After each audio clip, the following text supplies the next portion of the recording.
High বন্ধুরা, এগুলো কি বলেন তো? মসজিদের জন্য বানাচ্ছি।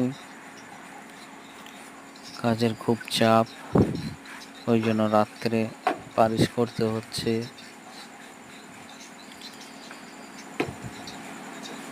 কেমন হয়েছে জানাবেন। এখন পালিশের প্রথম কোট চলছে, এখনো সবই বাকি আছে। তাই সব পালিশ করা ভিডিওটাই দেখায়নি, ভিডিওটা লং হয়ে যাবে বলে।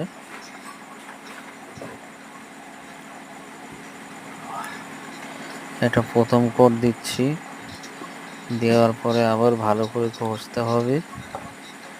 ঘষার পরে আবার এমনভাবে দিতেই থাকতে হবে, তারপরে এই কালারটা আসবে।